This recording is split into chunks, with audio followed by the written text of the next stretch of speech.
Laurent, vous êtes dessinateur. Aujourd'hui paraît une nouvelle création consacrée à la vie et l'œuvre de Mozart. Mais avant d'en parler ensemble, j'aimerais vous voir rappeler à l'auditoire votre carrière qui est notamment passée par le magazine Pilote. C'est effectivement dans ce magazine que j'ai commencé. C'est Goscinny qui m'a ouvert la porte de la bande dessinée en me proposant au départ de faire des pages d'actualité, c'est-à-dire de traiter des sujets quotidiens en bande dessinée. Et petit à petit, j'ai commencé à faire mes propres albums, d'abord en science-fiction avec une série qui s'appelait Torkael. Ensuite, les histoires de vampires et de Frankenstein dans une série qui s'appelait Les déboires d'outre-tombe. Et plus récemment, j'ai fait plusieurs albums d'histoires policières avec un détective privé qui s'appelait Able Privé. Tout ça, c'était de l'imagination.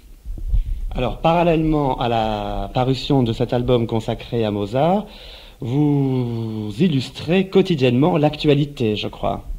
Oui, le Midi Libre m'a proposé, j'en étais tout à fait intéressé, de faire un dessin régulier sur l'actualité politique et internationale.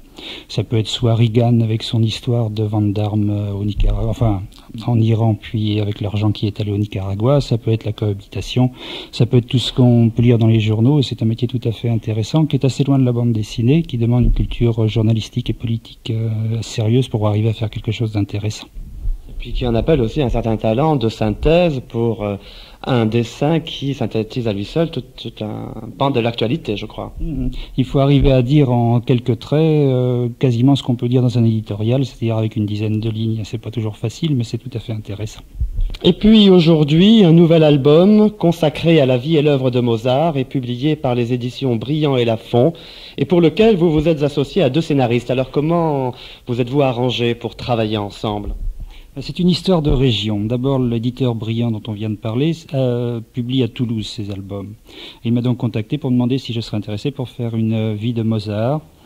J'avais rencontré entre-temps sur Céret où j'habite une compositrice de musique qui a fait la musique du dernier film d'Agnès Varda, et je lui ai donc demandé, puisqu'elle connaissait bien la musique et que faire un album sur Mozart, il ne faut pas faire d'erreur historique, de prendre en charge le scénario. On a donc travaillé ensemble.